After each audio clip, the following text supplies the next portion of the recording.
Live, WITN First Alert News and certified most accurate weather start now. On WITN First at 4, Hurricane Erin is moving away and the cleanup along North Carolina's coast is already underway. We'll have a look at overwash and beach conditions just ahead. And a Kinston police officer has been fired and is facing charges after warrants say he stole money from a murder suspect. We'll have the latest coming up. Good afternoon and thanks for joining us here on First at 4. I'm Bailey Bockover. We do begin with breaking news out of Elizabeth City. Police say arrest warrants have been obtained for one person injured in a deadly triple shooting last month. Elizabeth City police say they have arrest warrants for Kashawn Stockley on the following charges: murder, robbery with a dangerous weapon, and assault with a deadly weapon. On July 27th, officers were called to Lane Street for a shooting and found 3 people, including Stokely, shot. Police say 21-year-old Xavier Garland died at the scene. Stokely was taken to Norfolk Centera Hospital in Virginia with life-threatening injuries, and Darnell Jones was also hospitalized with non-life-threatening injuries. Well, it is a first alert weather day out there, mainly for the coast, right, Zach? What are we looking like out there? Yeah, there's still enough of a north breeze plus higher than normal water levels that coastal flooding will be about the same as it was last night as we really got into some of those high waves from Erin, but also could be a little bit higher in spots. So we need to just keep an eye on that. But for most of us, just like we said, for most of us, it'd just be kind of a breezy, windy day.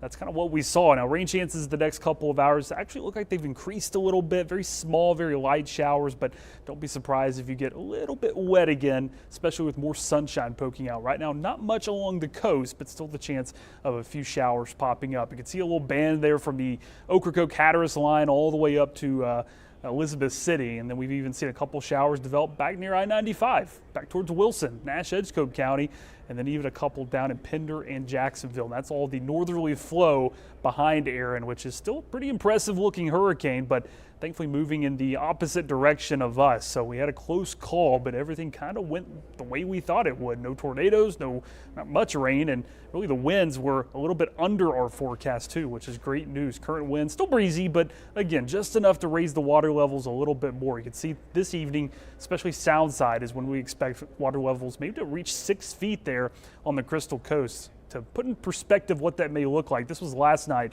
along the Newport River on the way back from the coast. Stopped and took a couple pictures of some coastal flooding, probably in the usual trouble spots, but like you can see, not many able to travel through this bridge. No, not traveling through there at all. Are we going to see any dry stretches coming up that we probably need, right? Yeah, really Sunday's the only day to watch out for more rain chances, and temperatures look amazing besides 1 or 2 days. We'll talk about maybe the first round of fake fall coming next week. Great. Thank you, Zach.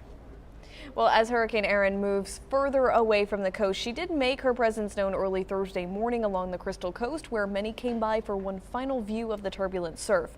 Hurricane Erin and waves could be seen early Thursday morning crashing into the Atlantic Beach Pier. As the sun began to rise, the winds and the tides also drew in many beachgoers to have a peek. Carteret County officials say that some roads have minor standing water and that beach erosion is expected along the Crystal Coast, as well as red flags still flying for dangerous rip currents. An ECU teaching assistant professor and Carteret County resident says that while Erin didn't make landfall, it's still a reminder of what's brewing off our shore. And as the water continues to get hotter, as our atmosphere continues to get hotter, those storms are going to be increasing, and the size of Erin was massive.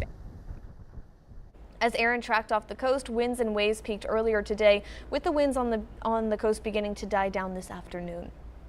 And Hurricane Erin brought gusty winds and high waves to coastal coastal areas, including Emerald Isle overnight. Today, with a tropical storm warning still in effect, lifeguards were out patrolling the beach for any damages. The WITN First Alert weather team says Emerald Isle saw between 30 to 35 mile per hour wind gusts yesterday into today. With high winds and waves, lifeguards spent the morning checking for any damages Erin may have caused, and lifeguard Matt Fickling says there hasn't been any property damage, but they have seen minor beach erosion due to heavy overwash during high tide. The lack of damages seen is in part thanks to the precautionary steps taken days before Erin was set to have an impact on the town, such as the lifeguard towers and trash cans being secured off the beach. Fickling says even though they have seen minor rip currents with Erin, the main concern has been heavy surf and strong longshore currents, which pulls parallel to the beach. Despite this, he says the worst of the storm is over. The next day or two, we should have a few leftovers as far as swell comes, but we've seen the worst from Aaron. A tropical storm warning remains in effect, along with red flags lining the beach. Ficklin says it's important beachgoers who decide to go into the water assess the conditions and know their limits. Well, Kinston residents and advocates are speaking to WITN after warrants say a Kinston police officer stole money from a murder suspect after a deadly crash and was fired yesterday. Our Chris Cook spent the day asking those residents and advocates how they felt about the firing. And Chris, what did they tell you?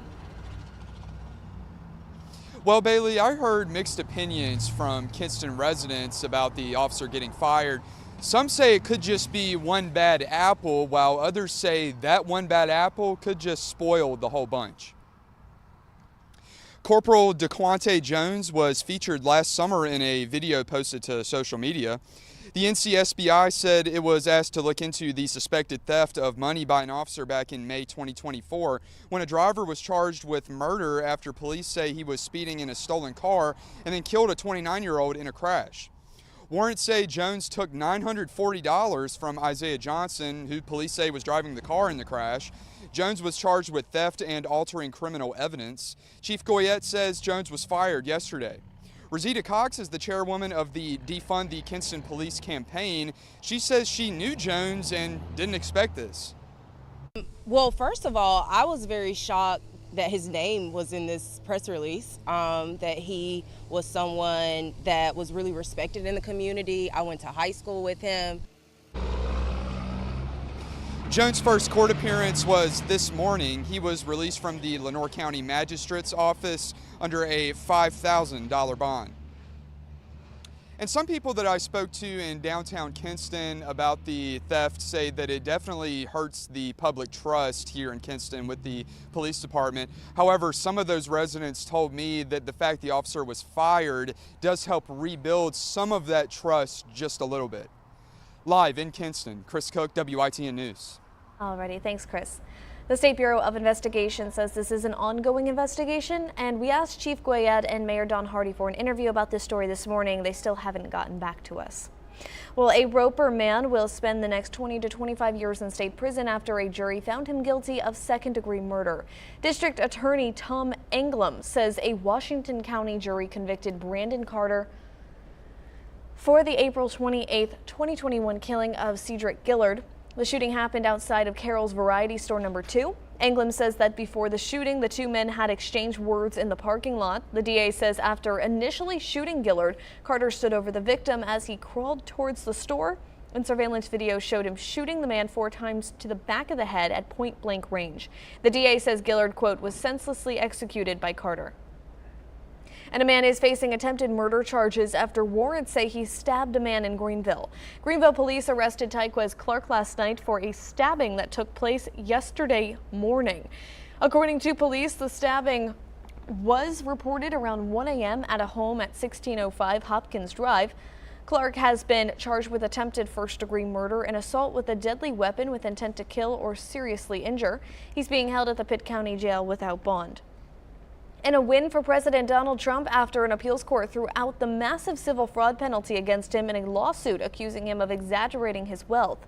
A 5-judge panel ruled today in New York State's lawsuit accusing the businessman turned politician of exaggerating his wealth. The decision came 7 months after Trump returned to the White House and altered a verdict that stood to cost the president over $515 million. The panel found that verdict was, quote, excessive. The state argued that verdict was based on ample evidence. The appeals court took a long time to rule, weighing Trump's appeal for nearly 11 months after oral arguments last fall. And still to come, the U.S. has agreed to limit tariffs on some products imported from the European Union after initially threatening to place the rate at 250%. We'll have details coming up after the break, but first let's check back in with our weather. Zach? Yeah, Aaron just missed us by just a few hundred miles, but now it's going to give us another gift, some cooler air. This is kind of the first round of some pretty nice temperatures. Notice by Saturday morning, close to the 50s. Great for the Winterville Watermelon Festival coming up. We'll talk about maybe another round of even cooler air next week.